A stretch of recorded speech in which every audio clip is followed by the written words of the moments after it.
Hi, I'm Carl from Abt, and in this video we're going to give you a closer look at the 2023 Sony X90L series. This one falls pretty much right in the middle of their lineup, and it's a great combination of picture quality, features, and pricing that I think a lot of people are going to like. Starting off with the design, the X90L isn't too out of the ordinary. A thin aluminum bezel surrounds the screen, so all your focus is right on the picture, and it's got a two-footed pedestal design that can be arranged in a couple different positions. There's either low profile or soundbar. The soundbar setup is going to lift the TV a bit higher, and it's going to accommodate a soundbar in front so that it's not blocking the picture. But they're both pretty wide set, so you're going to want to keep that in mind if you're trying to place this TV on an existing entertainment stand. And it comes in a variety of sizes that range in price from about $1,300 all the way up to $10,000. But be sure that you click on the links down in the description or check in with one of our home theater specialists so you can hear all about any of our current pricing.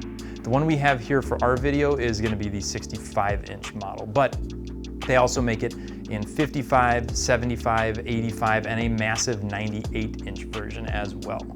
For connections, you get two USBs, an optical audio output, a mini plug analog input that actually doubles as an S-center speaker input for certain Sony soundbars.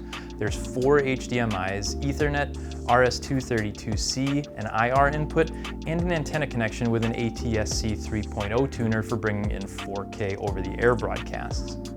You also get Sony's slightly updated remote that features 6 shortcut buttons to popular apps like YouTube, Netflix, Crunchyroll, and Sony's 4K streaming service called BraviaCore.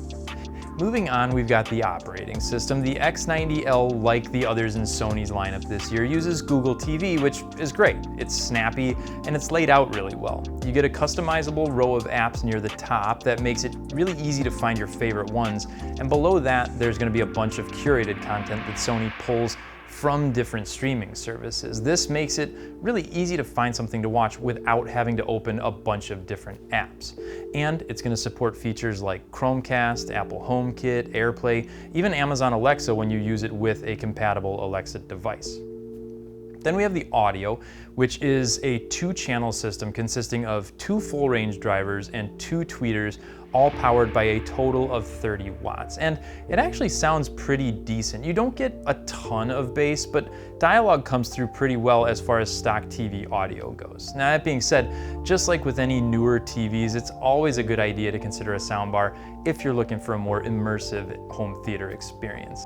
Now let's take a look at the picture. The X90L has a full array 120Hz panel, and it looks great. The picture is powered by Sony's Cognitive XR processor, and that does a fantastic job accentuating the parts of the picture you should be focusing on and bringing those small details to light.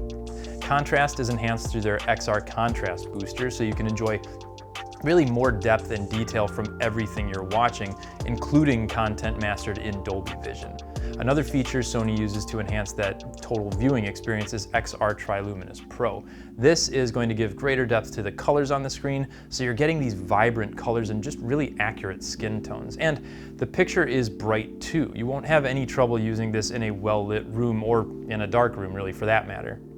However, in a dark room, there's some things you're going to notice. You're probably going to see a little light bloom around the text if you're using subtitles, and you'll also notice some around really bright objects on the screen. But that's really to be expected on an LED backlit TV, and it definitely wasn't anything we found to be problematic. You're also going to see some fading of colors as you move off to the sides of the screen a little bit.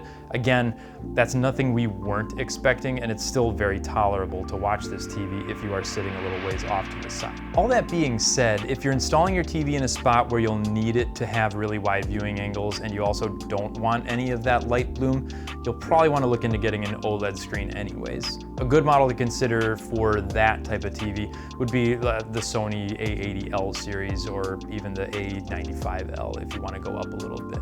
Now, motion on the X90L looked great. Fast-moving objects look natural as they moved across the screen, so if you're a sports fan, this is going to be a great model to watch your favorite teams on. And gaming is going to be very good too. Sony designed the X90L to work best with the PS5, but you'll be able to take advantage of a lot of the features on an Xbox Series X as well.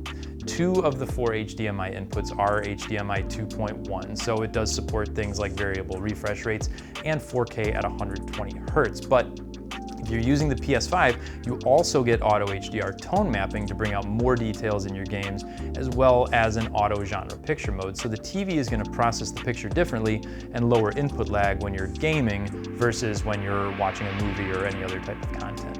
Sony also added a menu designed specifically for gaming. From here, you can turn variable refresh rates on and off.